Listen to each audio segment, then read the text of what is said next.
Cora's Rate, written by Isak Romun. The service station attendant opened the hood, looking at the engine. He reached down with a hand palming a small rubber syringe and applied a quick shot of oil to the alternator. "Oh my, gee! Look, sir! The alternator's shot! It's spraying oil! Once you're back on the road, it'll break down in 10 or 15 miles, the attendant said. The driver, a spare small man, lifted his hands to his chest, soft wine palms out, as if pushing away unpleasantness. He had come off the limited access highway to gas up, and he had asked the attendant to check under the hood. Bending warily over the car fender now, he peeked into the darkened area below the hood. Adjusting his pince nez, he looked on seeing at the part pointed out by the attendant. "Oh dear! Oh dear! Is there anything you can do?" he asked. "Oh, I don't know. I'll check our inventory and see if I can have a replacement for it, you know? I'll check our inventory and see if we can have a replacement for it." The attendant turned and went towards a small building over which a sign, black letters on white peeling paint, proclaimed this place to be Moon Street Service Station and Garage. He disappeared into a gloomy, dirty car bay, its floor covered with oil, blackened sawdust, and stayed in there out of sight for a moment or two. Then he rejoined his customer outside. "Oh, you're in luck, sir. We have one in stock. Shall I put it in?" "Oh, yes. Do that, please." "Yeah, do that, please," said the car owner, with his anxiety showing. The attendant smiled encouragingly. "Oh, don't worry, sir. I'll have your car back exactly the way it was in just a jiffy," he said as he got in to drive the vehicle into the bay. As he did so, he reflected on his last statement. He had told this poor dude nothing but the exact truth. While in the bay, he switched off the engine, got out of the car, and pulled down the overhead door, shutting off the customer's view. Looking obliquely out through the small window in the door, the attendant carefully studied the customer, now standing by one of the pumps looking forlornly at the garage door behind which his car had disappeared. What the attendant saw was moderate, comfortable prosperity. A man to whom a reasonable sum was worth the price of avoiding imagined discomforts. The attendant nodded his head decisively, strode over to the car, and flipped up his hood. He reached in and screwed off a battery cap, exposing the cell's acid level. Then he took a cylindrical jar from a shelf, shook out an antacid tablet, broke the tablet into 3 or 4 small pieces, and dropped these into the battery cell. He screwed the cap back on securely and turned his attention to the alternator. Working quickly with a solvent-dampened rag, he wiped out the alternator's surface clean of all its oil and any foreign substance that may have clung to it. Then, after toweling the part of the last dabs of solvent, he took a can of quick-drying paint and brushed back black enamel evenly across the alternator's surface until it fairly sparkled, just as if it were new. A small portable fan sped up the drying process. Finished. The attendant looked at his watch. Less than 10 minutes had passed since he drove the car into the bay. Time to kill. He sat down, lit a cigarette, took a magazine with an intriguing centerfold, and, for about the 10th time in that day, hungrily surveyed its contents. Few customers drove in for gas, and as the attendant responded reluctantly to the bell's summons, he flashed a friendly, confident smile at the small man waiting for his car to emerge from the garage. Won't be long, sir," the attendant said. Yes, thank you," the dude replied. At long last, after an hour and 15 minutes, the attendant put down his magazine, snuffed out the last of his many cigarettes, and got into the car. He turned the key in the ignition and heard a low whir, but as he expected, the engine would not turn over. He got out, opened the garage door, and beckoned to the customer, and said, "Oh, sir, I'd like you to inspect the job. Come here, please. Please come on here. You see, I had a little trouble getting in it. I had a little trouble getting it in. This is a tough engine to work on, but it sure looks nice, don't it?" he said. With that, he led the nervous car owner to the engine and indicated to the painted alternator and boasted like this. The customer was moved to agree that the alternator did indeed look nice. However, any elation he may have felt at having his car at last in working order was considerably reduced by the attendant's next words. "I'm afraid, sir, that you've got a dead battery here, the attendant said, and helpfully manipulated a hydrometer in it and out of the neutralized cell to lend credence to his statement. "Oh, I suppose this means a new battery," the little man gasped. "Oh, yes, sir, I think that's what we need." The attendant agreed with a joviality contrasting sharply with the car's owner's downcast mood. Well then, put it in."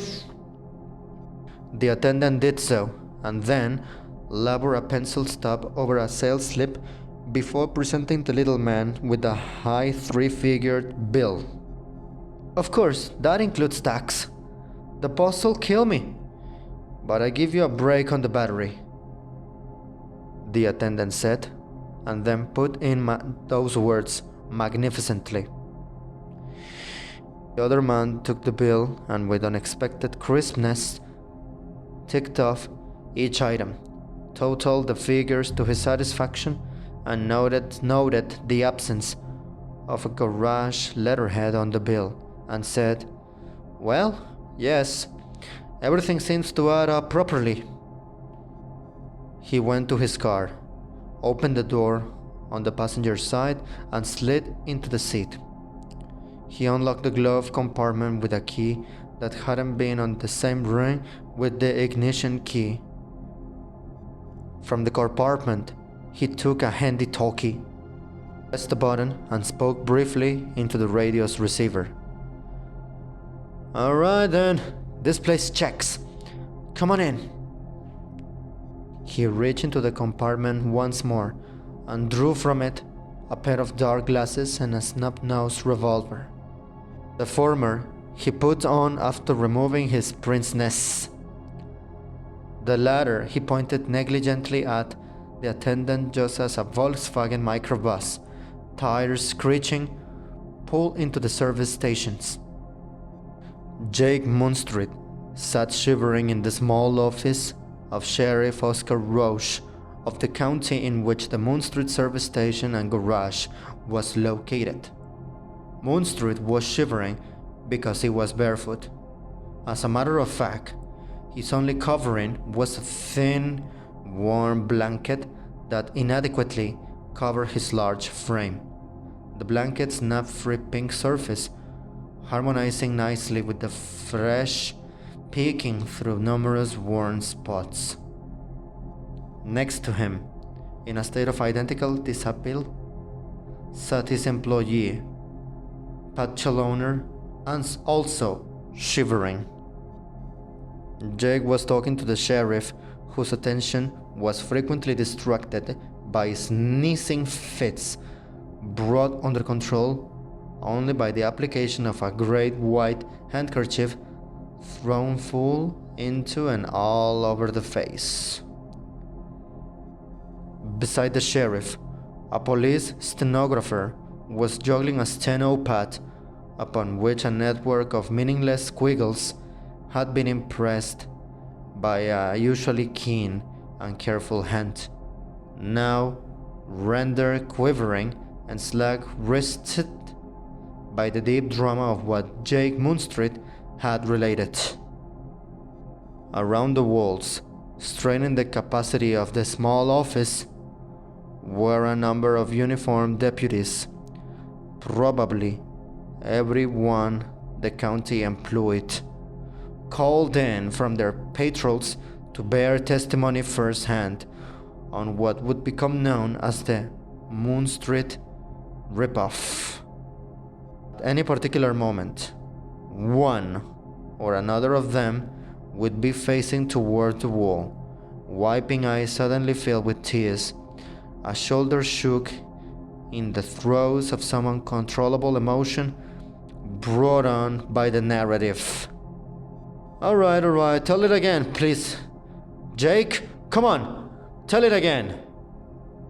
Sheriff Rush begged, motioning towards the stenographer. I don't think Charlie here got everything.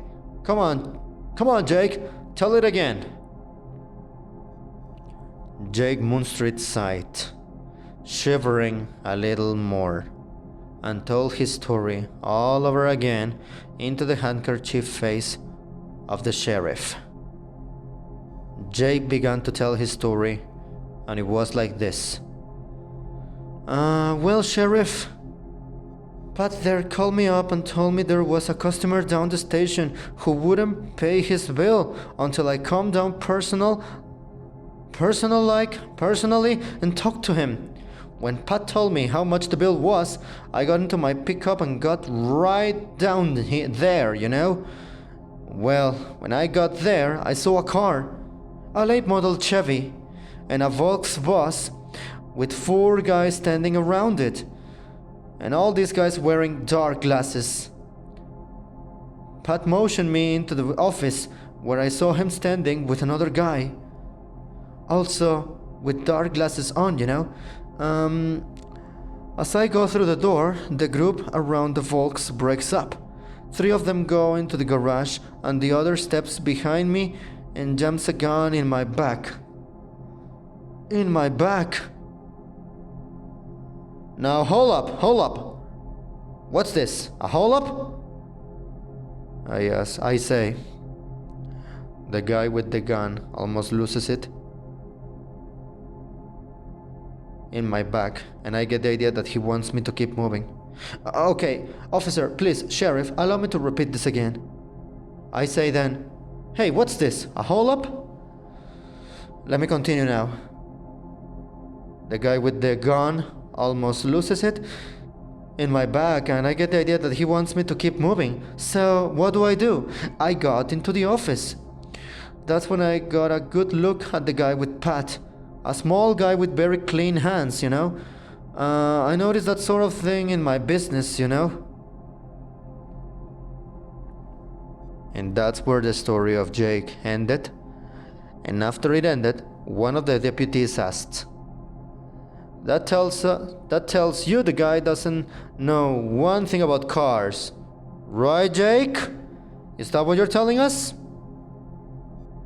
That tells me the guy can use my stations as per help if his car's in trouble, replied Jake loftily. After he said those words, he went on and said, okay then, so I gotta look at this guy's face. What there is of it, not hidden by the glasses, of course, and believe me, fellas, here's a hard case, a syndicate type. Why do you think a syndicate type, Jake?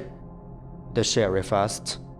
I bet they got some racket going, getting all of us honest operators out of business so they can set up a chain of rip-off stations, answered Jake, raising his voice somewhat to be heard all over the outburst of exuberance that greeted the word honest. Okay then. Has the syndicate approached you? Offered to buy you out? This is the way they usually operate, said one of the sheriffs. Well, no, Sheriff, but what else could it be? Asked Jake. Well, I don't know, Jake. I really don't know, but go on with your story, the stenographer said. And after the stenographer had said those words, Jake continued saying, alright, so the guy with the gun in my back steps around and cleans out the register. He puts everything, bills and change, even checks, into a bag with a lock trap. After he snaps the locks on the bag, he gives it to Mr. Hardface. But just then, another one of them comes in and says, all set.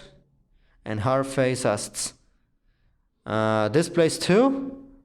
The other guy says, wired. Okay, let me continue now. We go out then, and I notice a guy's car we had in our tune-up is parked across the road. They had moved it, Also, moved was my pickup and Pat's Rambler. Those cars are very beautiful, which are now in the garage base. They manhandled Pat and I into the back of the Volks, and we drive off a ways. Sorry, I got nervous. Hardface leading in his Chevy. One guy stays behind, hitting in back of an embankment, and when he's sure no cars are passing on the road, he pushes down a detonator he's got, and up goes my station. Boom! Office, garage, gas pumps, the whole smear. Oh my god. Okay, and now tell us what happened after that, the sheriff urged. Okay, so after the explosion, they drive like hell into town, through the business district and out into that new housing subdivision, Jake said. Oh, Warrington Heights, right? The place where all the fat bankrolls go to rest up after a hard day in town, the sheriff clarified.